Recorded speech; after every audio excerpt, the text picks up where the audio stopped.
아브라함이 아비 이삭을 번제로 드린 일과 그 다음에 아비멜렉 블레셋 왕이죠. 블레셋 왕에게 우물을 빼앗지 않겠다는 다짐을 받고 그 일 이후에 브엘세바에 정착해서 살았습니다.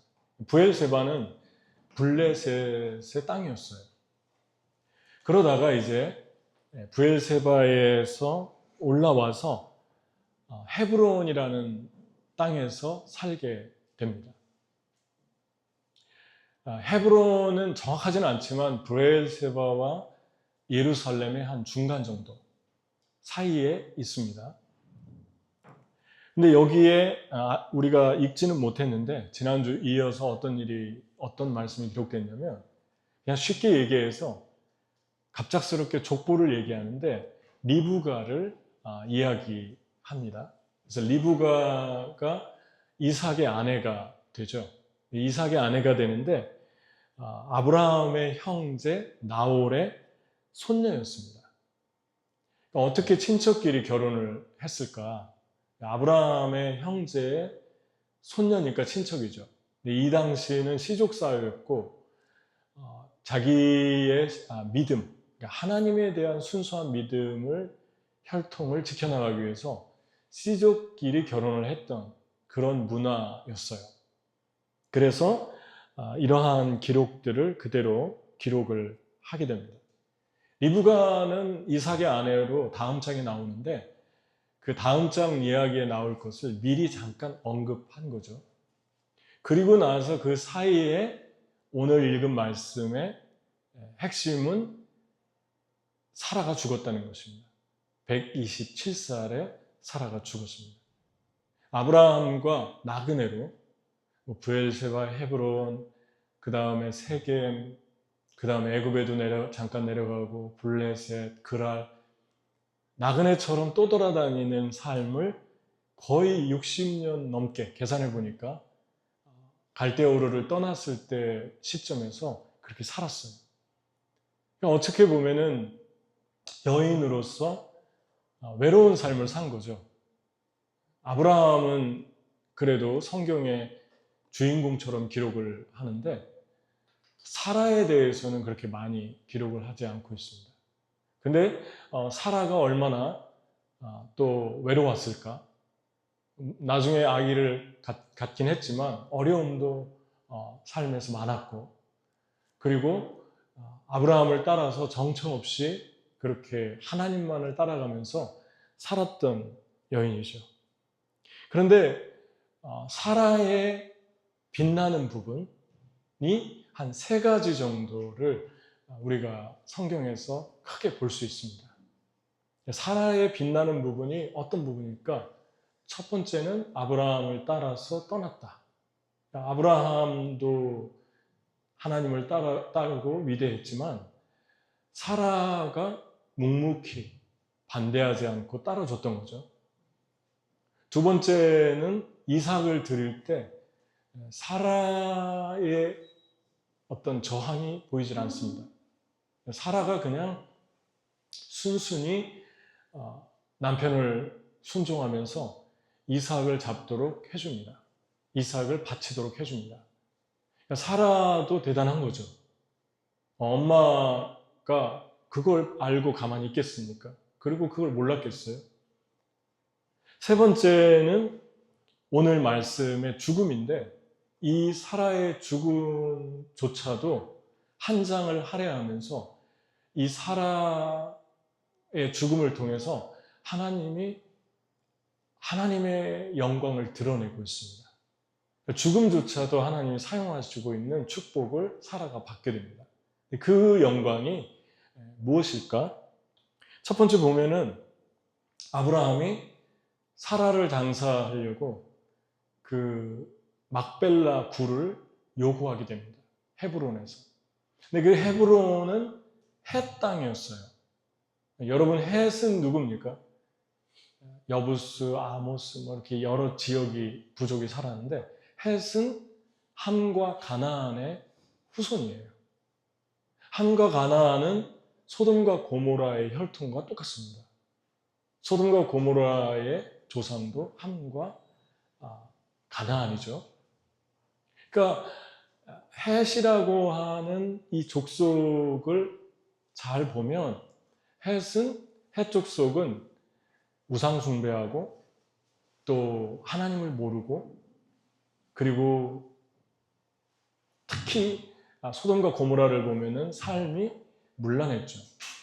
헷 족속이 그랬다는 것은 기록이 안 됐지만 가나안에 살고 있던 사람들이 대부분 그랬습니다. 그런데 그 사람들이 놀라운 이야기를 하게 돼요. 아브라함이 헷 족속이 모인 가운데에서 굴을 내가 좀 필요하다. 내 아내를 장사해야겠다. 왜냐하면 이스라엘의 그 장사법은 무덤 바위를 파서 거기에 굴을 만들고 계속 가족이 죽으면 거기에다가 넣고 문을 닫았어요. 그랬더니 이 사람들이 6절에 내 주여 들으소서. 당신은 우리 가운데 있는 하나님이 세우신 지도자이니 우리 묘실 중에 좋은 것을 택하여 당신의 죽은 자를 장사하세요. 우리 중에 자기 묘실에 당신의 죽은 자 장사함을 금할 자가 없을 것입니다. 헷 족속 전체가 동의를 한 거예요. 그런데 여기서 주목할 만한 말은 당신은 하나님의 지도자입니다. 하나님을 믿지도 않는 사람들이 아브라함이 믿는 하나님을 인정했고, 우리 중에 당신은 하나님의 지도자입니다. 자기들의 지도자라고 지금 평가하고 있어요. 여러분, 이 말씀을 보면서 아브라함이 어떻게 살았구나, 아브라함이 어떻게 살았구나를 우리가 짐작할 수 있죠. 아브라함의 평상시에 헷 땅에서, 헤브론 땅에서의 삶은 신실하게 살지 않았으면 그가 믿는 하나님도 칭찬받지 못했을 것이고, 또 하나는 아브라함의 존재 자체도 인정받지 못했을 거예요. 그런데 아브라함도 칭찬을 받고 아브라함의 하나님도 칭찬을 받습니다. 그러니까 아브라함이 얼마나 신실하게 살았나, 하나님을 따르면서 하나님의 편지가 돼서 향기가 돼서 살았던 거예요. 그래서 이방 사람인데 자기의 혈통이 아닌데도 그 사람을 우리 지도자다라고 인정을 하게 됩니다. 그런데 여기서 조금 더 묵상을 해보면 아브라함이 출생부터가 이렇게 선하고, 특히 이 말을 들었을 때 아브라함이 엎드렸다고 그럽니다. 성경 7절에 그 자리에서 무릎을 꿇고 엎드렸다. 그 사람들을 얼마나 존중하는지를 볼 수 있죠. 겸손하죠. 칭찬을 들을 때 사람들은 목을 세울 수 있고 뻣뻣해질 수 있잖아요. 그런데 이러한 평가를 받을 때 아브라함이 엎드리고 무릎을 꿇습니다. 겸손하죠. 이러한 겸손과 아름다운 성품과 삶이 아브라함이 천성에 타고나기를 그렇게 타고났다라고 이야기할 수 없다는 것입니다. 이러한 모든 것들이 이제 어떻게, 어디서 왔을까를 생각해 볼 수 있어요. 특히 이 사람들의 아브라함이 아무리 삶이 훌륭해도 아브라함을 지금 전체 자기 백성들 다 있는 데서 지도자들이 인정한 거거든요. 우리의 지도자다.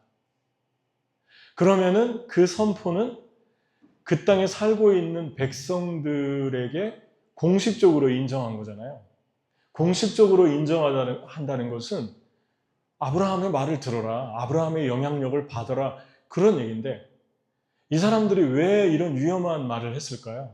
이때 당시는 철저한 시족사회인데, 잘못하면 아브라함의 세력이 커지고, 또 아브라함의 위상이 커지면 이방인으로서 언제든지 자기들의 적이 될 수 있는데, 그런 선포를 했다는 것은 아브라함의 성품만을 보고 그러지는 않았다는 거예요. 그럼 뭘까? 이러한 시점이 언제 있었냐가 중요합니다. 이 시점이 아브라함이 가장 외롭고 슬프고, 그리고 낙심될 때라고 볼 수 있죠. 아브라함이 사라가 죽었을 때 애통하고 울었더라 그랬는데, 애통했다는 말은 히브리어로 바카인데, 바카는 조용히 눈물을 흘렸다는 거예요. 조용히 흘리는 눈물이 더 깊은 슬픔을 가지고 있죠. 더 진실성을 가지고 있죠. 너무너무 마음이 슬펐던 거예요. 자기랑 60년 넘게 그 외로운 땅들을 나그네로 살면서 정처 없이 살았는데, 그 여인을 잃고 가장 슬프고 가장 외로울 때 햇사람들이 갑작스럽게 이런 위로를 준 거예요. 당신 원하는 대로 갔고 당신 우리의 지도자입니다. 여러분, 아브라함이 겸손하게 된 거, 아브라함이 칭찬을 들으면서도 그 땅을 존중하고 엎드린 거는 아브라함이 하나님께 받은 사랑과 은혜였어요. 그러니까 아브라함이 지금까지 받아왔던, 누려왔던 은혜들을 한번 생각해 보세요. 특히 외로울 때, 특히 마음이 슬플 때 하나님이 그때마다 얼마나 많은 위로와 은혜를 주셨습니까? 뭐 예를 들어 보면은 아내를 2번이나 자기 아내 아니라고 왕들에게 넘겼을 때 하나님이 찾아가셔서 그 사라를 구해주시고 아브라함 편이 되주죠. 그리고 아브라함과 함께하는 걸 보여주죠. 그런가 하면은 또 99살에 자기 아들도 없이 그 떼약볕 정오에 텐트 앞에 앉아 있는데 천사가 지나가죠. 그 천사를 대접하니까, 급하게 음식을 만들어 대접하니까 그 천사가 그 외로운 아브라함, 한번 상상해 보십시오. 그 뜨거운 날 텐트에서 앉아 있는 처량한 노인네. 근데 그때 아브라함에게, 소망이 없는 아브라함에게 소망을 줍니다. 내년에 너에게 이삭이 있을 것이다. 그러니까 아브라함이 가장 힘없고 약하고 슬플 때 하나님이 항상 은혜를 부어주셨잖아요. 그런가 하면 사라가 죽은 이 시간에 그냥 동정하고 위로한 게 아니라 이 무덤을 구했는데 그 무덤을 무상으로 가져가라고 그랬어요. 이 사람들이. 자기 동족도 아닌데 아브라함을 지도자라고 평가하면서. 이게 있을 수 없는 일이 일어난 거예요. 그래서 아브라함에게 하나님이 주시겠다는 땅에 처음 이 땅을 소유한 시점이 바로 사라가 죽은 그 시점이죠. 그 무덤을 가지려고 했더니 땅까지 주잖아요. 법적으로 하나님의 예언이 성취된 시점이 가장 외로운 시간이었어요. 가장 힘들고 가장 슬픈 그 시간이었습니다. 이 은혜가 아브라함을 겸손하게 만들었던 거예요. 땅에 엎드리는 사람으로 만들었습니다. 여러분, 모세를 뭐라고 평가했죠? 모세가 이스라엘 백성을 데리고 나와서 시점이 2년 후였어요.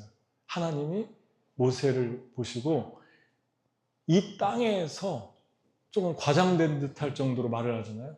모세보다 겸손한 사람은 없다. 온유한 사람은 없다. 근데 모세가 정말 겸손합니까? 모세가 정말 온유한 사람입니까? 모세는 사람을 죽일 정도로 혈기가 많은 사람이었어요. 자기 동족을 괴롭힌다고 애굽 사람을 그 자리에서 죽였어요. 그리고 도망갔죠. 그런 사람이 어떻게 온유하게 된 걸까요? 2년 동안 무슨 일이 있었던 겁니까? 홍해가 갈라지는 걸 보고 아무것도 없을 때 모세를 원망하죠. 우리가 여기서 죽게 됐다, 너 때문에. 그때 하나님이 만나와 메추라기를 내려주시고, 물이 없어 또 모세를 원망하니까 바위를 쳐서 물을 내주시고, 춥다고 하니까 저녁에 불기둥을 보내주시고, 낮에 덥다고 하니까 구름 기둥을 보내주시고. 만약에 모세가, 하나님의 은혜가 강하게 나타났는데 그 나타난 시점이 이스라엘 백성이 모세를 원망할 때였어요. 원망할 때, 만약에 모세가 하나님의 은혜의 공급과 기적을 주목하지 않고 사람들의 원망과 반대를 주목하면서 살았다면 모세의 마음이 얼마나 강팍해졌겠습니까? 아마 모세의 마음이 계속해서 미움과 원망과 분노로 가득 찼을 거예요. 내가 왜 내가 이 사람들 때문에 이렇게 욕을 먹지? 내가 왜 이렇게 고통을 받지? 아마 한없이 굳어졌을 거예요. 그런데 모세는 하나님의 은혜를 바라봤던 거죠. 아, 내가 어려울 때마다 도와주시는구나. 내가 어려울 때마다 반석을 쳐서 물이 나오게 하시고, 내가 어려울 때마다 내 정말 화가 이만큼 끓어오를 때마다 하나님이 하늘에서 만나를 내려주시고 메추라기를 내려주시는구나. 그 은혜가 모세를 온유한 사람으로 바꾸어 갔던 거예요. 여러분, 하나님이 여러분에게 지금 주시고 있는 은혜가 무엇입니까? 그리고 하나님의 은혜를 받을 때 여러분의 성품은 어떻게 변하고 있나요? 여러분, 모세가 2년 동안 모세의 성품에 대해서 겸손이라는 부분을 부각시킨 것이 흥미롭지 않습니까? 그 많은 성품 중에 모세는 땅에서 가장 겸손했다. 그러니까 하나님께서 우리에게 은혜를 주시고 사랑을 주실 때 나타나는 가장 첫 번째 두드러지는 성품이 겸손이라는 것입니다. 겸손한가 우리는? 겸손히 살고 있는가? 은혜가 우리를 이렇게 바꿀 수 있어요. 여러분은 삶에서 이 두 가지를 경험하며 살 거예요. 크리스찬으로서. 하나는 여러분들을 힘들게 하는 상황, 또 하나는 그 상황을 도와주시는 하나님. 그런데 여러분이 겸손했다는 것은, 겸손한 성품이 계속 하나둘씩 늘어난다는 것은 여러분이 여러분을 힘들게 하는 사람이나 상황을 주목하지 않고 하나님의 은혜, 해결해 주시는 하나님을 바라보았다는 증거입니다. 그래서 하나님을 경험하니까 힘이 제어가 되는 거예요. 힘이 없어서가 아니라 힘이 있는데 길들여진 힘. 야생마 같은 힘이 있는데 어디로 튈지 모르는 그런 사람인데 하나 둘씩 훈련되어서 가는 절제된 힘. 그것을 겸손이라고 합니다. 저는 가끔 제가 한국 찬양 중에 잘 듣는 찬양이 광야를 지나며거든요. 그냥 제가 뭐 광야를 지나서 힘들어서 듣는 게 아니라 그냥 광야를 지나며 그 찬양이 좋아요. 그리고 그 배경 사진이 좋아요. 아무것도 안 나오고 그거 있죠. 그 사람도 안 나오고 왜 그 저녁 노을 지는데 하늘이 있고 그 사진만 심플하게 나와 있고 찬양이 계속 나와요. 그런데 제가 그 찬양을 사랑하게 된 이유가 이스라엘에 간 적이 있는데 이스라엘 텔아비브에서 찬양을 하면서 이스라엘 사람들도 뛰고 한국 사람들도 뛰고 기쁨으로 찬양을 한 적이 있어요. 예배한 적이 있어요. 텔아비브 거리에서. 근데 그 차를 타고 남부와 북쪽 갈릴리로 향하면서 가는데 전부 사막이잖아요. 사막인데 버스 기사가 이 찬양을 틀어줬어요. 광야를 지나며. 근데 너무 잘 어울리는 거예요. 이스라엘하고. 그때부터 제가 좋아한 것 같아요. 근데 오늘은 찬양을 듣는데 저는 뭐 무조건 댓글은 안 보는 사람이에요. 성격 자체가. 누구의 댓글도. 좋은 것도 안 보고 안 좋은 것도 안 봅니다. 그런데 댓글이 하나가 눈에 띄었는데 너무 은혜스러운 거예요, 댓글이. 그래서 그 댓글을 조금 더 봐야겠다 하고 눌렀더니 쭉 댓글이 떴는데 밑에 댓글 하나같이 다 은혜스러운데 3개가 눈에 띄었어요. 이렇게 써 있었어요, 댓글에. 누군지 몰라요. 가족이 세상을 떠나 이 땅에 혼자 남게 된 20대 청년입니다. 성년이 되기까지 부모님을 이곳에 머물게 해주신 하나님께 감사드립니다.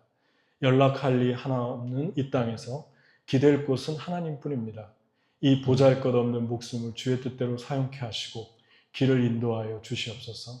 세상의 멸시와 조롱, 핍박 가운데 주님만 의지하고 나아가길 소망합니다. 이 찬양 듣고 이렇게 쓴 거예요. 그 밑에 있는 사람이 저는 5학년인데요. 친구랑 싸워서 학교에서 외톨이가 됐어요. 진짜 많이 울었고 상처받았는데 이 노래를 듣고 하나님께서 저에게 친구를 준다는 기분이 들었어요. 아직까지 친구가 없지만 전 하나님께서 저에게 친구를 주실 거라고 믿어요. 이 댓글은 단지 벌써 3년이나 지났네요. 이렇게 많은 분들이 위로해 주실 줄은 몰랐는데 너무 감사해요. 덕분에 5학년 때 5명이 친해지고 지금까지 연락 중인 사이예요. 위로 정말 감사합니다. 이게 은혜스럽지 않아요? 저 신학교 다닐 때 친구가 없어서 2년 동안 혼자 살았거든요. 주님께 기도했더니 1명을 주고 2명을 주고 3명을 얻었어요. 지금까지 연락하고 사랑하는 사람들이 됐는데 1명만 연락이 안 되고. 마지막 3번째, 사랑의 하나님, 동생을 데려가시고 엄마를 데려가시고 끝없는 광야를 걷던 저에게 그런 사람들을 살리라. 너와 같이 우는 자 없게 하라시며 소망의 옷을 입히셨습니다. 어딜 가든 주의 뜻에 따라 당신의 생명을 살리는 손으로 쓰임받길 원합니다. 예수님의 이름으로 기도합니다. 아멘.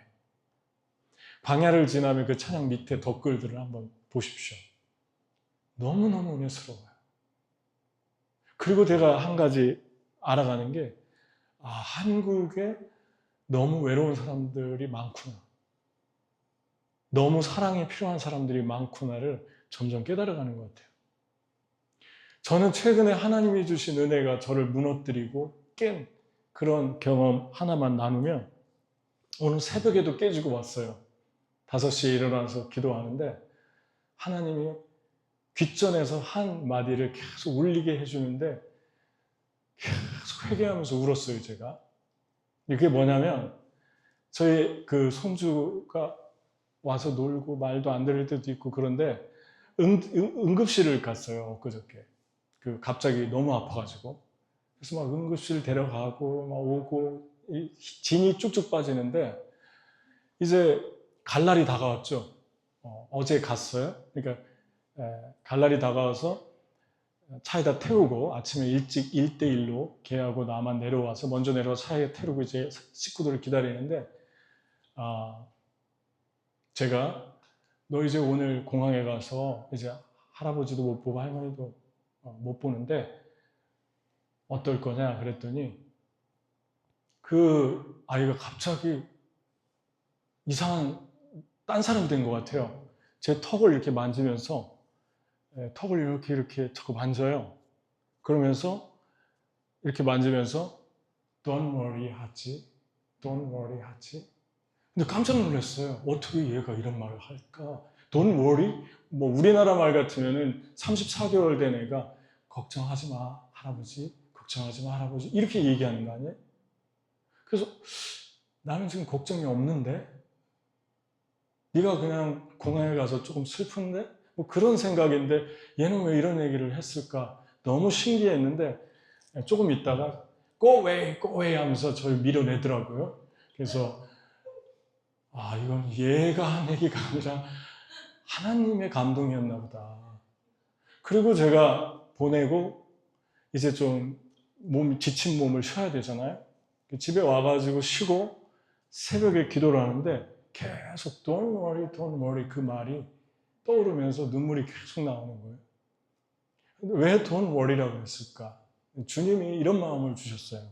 네가 인식하지 못하는, 의식하지 못하는 무의식의 세계 속에서 너는 걱정하고 있다. 네 손주를 걱정하고 있고 집에 잘 도착하는 것, 비행기 타고 가는 것, 그리고 거기 가서 너희 가족이 잘 다시 어저스트하고 사는 것, 그리고 자녀들에 대한 계속되는 너의 생각, 너는 인식하지 못하는데 네 마음속에 있는 무의식, unconscious, 그 의식하지 못하는 생각까지 나는 너를 케어한다. 그래서 주님이 나에게 주신 말씀이다. 염려하지 마라. 걱정하지 마라. 내가 케어한다. 그 음성이 생각나면서 이렇게 인사이트처럼 제 내면에 오는데 제가 계속 울었어요. 그리고 아침마다 일어나서 갓난아기 릴리를 보면서 어떻게 이렇게 얼굴이 맑을 수가 있을까? 거짓이 없을 수 있을까? 그리고 냄새를 맡고 천국의 냄새라고 그랬어요. 아기에게서 나는 냄새, 살아있는 냄새. 그리고 그 아이의 옹알거리는 한마디, 천국의 소리.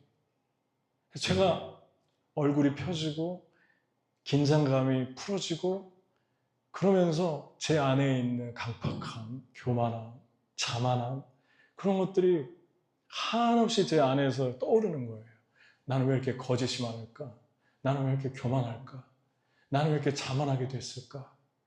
내 마음이 왜 이렇게 은혜가 없을까? 왜 이렇게 딱딱할까? 그리고 울고 또 울고 다시 또 부드러워지고 그리고 내면이 회복되는 그 은혜.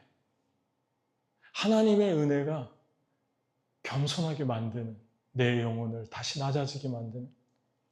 여러분, 아브라함의 겸손의 특징은 뭡니까? 되게 예의가 있고 태도가 예의가 있고 행동이 예의가 있습니다. 아브라함이 뭐라고 그랬냐면 다 가져가라고 그랬는데, 물론 법적 절차를 밟는 거예요. 먼저 백성들의 동의를 얻어야 되고 그 당시는 지금이야 좀 다르죠. 땅 주인이 허락을 해야 돼요. 백성들의 동의를 얻었는데 그 자리에 에브론에게 이름을 부르면서, 에브론이 그 땅 주인인데 여러분이 중재 좀 해주십시오. 내가 그 땅을 살 수 있도록, 그 무덤을 살 수 있도록 하니까 에브론이 거기 앉아있다가 땅까지 가져가라, 무덤도 가져가라. 물론 뭐 세금 문제도 있겠지만 땅까지 다 주면서 무상으로 가져가라 그래요. 그랬더니 그렇지 않다. 은 400세겔을 달아줍니다. 지금 돈으로 환산하면 몇백만 원에서 몇천만 원 정도 된대요. 그래서 그 돈을 주고 그 땅이 정식으로 가나안 땅이 이들의 유업이 되는 시작이 사라의 죽음 속에서 일어납니다. 가장 슬플 때 하나님의 말씀으로 위로하면서 성취시켜주는 모습들을 보게 됩니다. 근데 이 과정을 보면 아브라함이 참 또 한 번 엎드려요. 2번 엎드렸어요. 오늘 말씀에 보면. 아브라함은 이렇게까지 할 필요가 없거든요. 그런데 아브라함은 힘이 없어서, 가진 게 없어서, 능력이 없어서 엎드린 게 아니라 힘이 있는데 그 힘을 조절하는 능력이 아브라함에게 주어졌어요. 그 아브라함에게 힘을 조절하는 능력을 겸손이라고 그럽니다. 그 겸손은 어디에서 왔을까요? 하나님의 은혜를, 하나님의 사랑을 받으면서 깨지기 시작한 거예요. 하나님의 은혜를 바라봅니까? 하나님 사랑을 여러분은 바라보며 삽니까? 아니면 여러분을 힘들게 하는 것을 바라보며 삽니까? 바라보는 걸 닮아갈 거예요. 여러분이 바라보는 걸 닮아갈 거예요. 이것을 심리학의 원리, 상담의 그 언어로 바라봄의 법칙이라고 그럽니다. 미운 사람 자꾸 생각하고 원망하잖아요. 그 사람 똑같이 닮아가잖아요.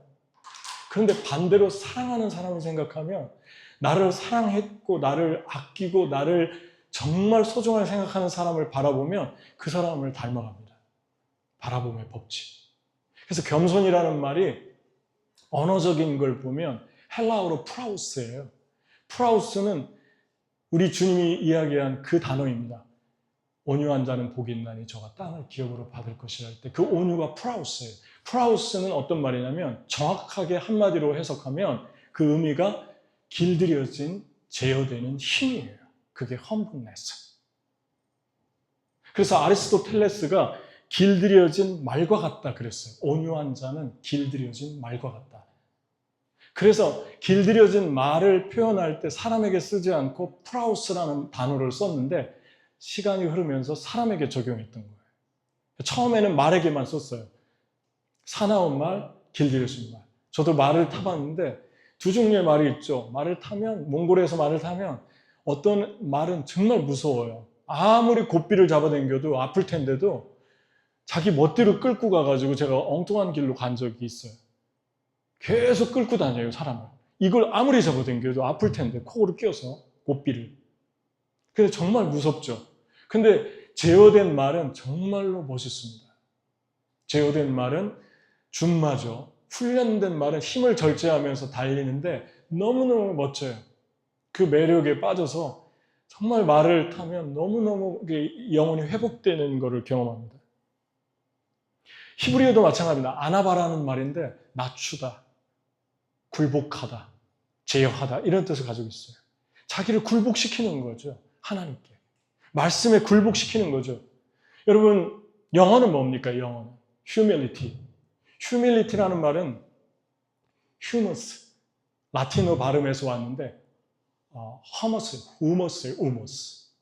아마 humus가 흙처럼 생겼는데 우머스에서 온 것 같아요. humus라는 말은 human이라는 말이잖아요. human이라는 말이, 인간이라는 말이 우머스에서 왔어요. 그 우머스라는 말이 흙이라는 뜻입니다. 너는 언젠가 흙으로 돌아갈 존재니까 항상 겸손해라. 그래서 아담이라는 말도 이름이 아닙니다. 아담도 흙이라는 뜻이에요. 흙. 아담아, 아담아. 주님이 계속 흙이라고 부르잖아요. 흙아, 흙아, 어디 있느냐? 여러분, 여러분과 저의 삶에서 뿌리는, 변화의 뿌리, 사람들을 향한 예의와 사람들을 향한 존경과 힘을 가지고 있으면서도 제어하는 그 태도는 여러분이 하나님에 대한 관계에서, 그 뿌리에서 나옵니다. 하나님을 정말 은혜를 받고 하나님의 사랑을 받는 사람들은 사람에게도 똑같이 그것이 예의와 사랑으로, 존경으로 나타납니다. 아브라함은 그렇게 할 수도 있었어요. 이 땅 나한테 다 줬으니까 가만히 있어. 너희들 아무것도 아니야? 너희들 이방신이나 섬기던 존재 아니냐? 그렇게 할 수 있어. 아니면 전쟁을 일으키든지. 그런데 아브라함은 정반대였어요. 힘이 있는데 5 왕과 동맹한 4 왕과 싸우는 사람인데 힘을 제어하면서 사람들 앞에 엎드리고, 그리고 예의를 갖추고, 그 땅에 싸우자고 달려들지 않고, 그리고 평화로 나가고, 그게 아브라함의 humbleness, 겸손이었어요. 이 겸손은 다루어졌던 거예요. 길들여져 걷던 거예요. 여러분, 세상에 믿지 않는 햇과 같은 사람 속에 우리가 살잖아요. 세상 사람들이 여러분과 저를 보면서 뭐 때문에 감동할까요? 그리스도인이라는 이름? 주일에 성령책 들고 교회 가는 모습? 뭐 그런 것도 감동하겠죠. 아니면 여러분이 가지고 있는 능력? 능력은 몇 시간에서 몇 주면은 끝납니다. 아, 존경스럽다. 저 사람 이런 능력도 있고 이런 능력도 있네. 믿지 않는 사람들이 감동하는 것은 당신 정말 하나님의 사람 같습니다. 내가 하나님을 모르지만 겸손이에요. 아, 저 사람 참 겸손하다. 그때 그들이 감동하며 마음 문을 엽니다. 원하는 건 뭐든지 하세요. 그래서 우리 주님이 약속한 건 온유한 자는 복이 있나니, 겸손한 자는 복이 있나니 저희가 땅을 기업으로 받을 것이다. 그러니까 땅이라는 것은 사람입니다. 사람을 주겠다는 거죠. 지경을 주겠다는 것입니다. 이 외에도 하나님이 겸손한 자에게 주어지는 축복을 성경을 다 뒤져보면 7가지가 넘게 나옵니다. 여러분이 직접 찾아보세요. 읽어주려고 그랬는데 그냥 찾아보세요. 저는 마지막 말만 하고 마치겠습니다. 지난주에 제가 우리 윤선 디자인 초대받아서 갔어요. 우리 형제가 다니는 직장에. 그런데 가니까 이거에 한 2배 되는 2층입니까? 3층에 예배실이 있는데 밑에서 일을 하고, 근데 한 20-30명 되는 것 같아요. 다 합하면 거의 한 30명쯤 되는 것 같은데 전부 20대예요. 그 디자인을 일하고 일하는 사람들이. 근데 거기에 한 30여 명, 제 눈에는 한 20-30명이 이렇게 모여 있는데 한 20대로 보여요. 거의가 90% 이상이. 근데 거기서 한 달에 한 번 예배를 드리는데 9시 반에 시작을 해서 예배를 드리는데 가자마자 제가 이제 앉았는데 우리 형제가 소개해줘서 거기에 앉았는데 계속 뭘 가져오는 거예요. 여러 사람이 뭐 물도 가져오고 식혜도 가져오고 다과도 가져오고, 그래서 금방새 앞에가 쌓였는데 제가 어떤 생각이 들었냐면 이 사람들은 되게 훈련되어 있는 것 같은 느낌이었어요. hospitality. 그러니까 누가 왔을 때 그 사람으로 하여금 되게 존중받는 느낌을 받았어요, 제가. 그래서 거기에 앉아서 저는 뭐 그냥 커피만 마셨죠. 그리고 이제 말씀을 25분 전하라고 그래서 25분 전하고 끝났는데 그 대표라는 분이 여자분인데 그 옆에 이사와 임원분들하고 같이 앉았어요, 그 테이블에. 계속 그분들을 칭찬하면서 16년 전쯤에 제가 방에서 혼자 이 사업을 시작했는데 하나님의 은혜로 이렇게 많이 하나님이 좋은 사람들을 너무 많이 주셨다고 그래요. 그런데 거기 앉아있는 이사분이나 사람들이 하나같이 제가 볼 땐 되게 은혜스러웠어요. 사람들이 되게 좋아 보였어요. 겸손하고. 이런 좋은 분들을 얻었다는 거예요. 근데 저는 그 대표가 되게 또 인상적이었어요. 대표분이. 어떤 생각이 들었냐면 말로 사람들이 하나님 예배자로 살고 삶의 현장에서 하나님을 따르고 이렇게 사는 거는 말로는 할 수 있습니다. 근데 직원들 다 모아놓고 그들의 영적인 것을 걱정하면서 한 달에 한 번 예배를 드린다는 것은 제가 볼 때 쉬운 일은 아닌 것 같아요. 그리고 그 일하는 시간이 고스란히 빠지지 않습니까? 제가 볼 때 9시 반에 시작한 예배는 한 11시? 10시 반, 10시 반, 11시 반쯤까지 가는 것 같아요. 뭐 교제하고. 그 시간 다 빼면서 일을 못하는 거 아닙니까? 그런데 하나님을 정말 사랑하는 사람이구나. 삶이 예배가 된 삶을 살아가려고 노력하는 분이구나.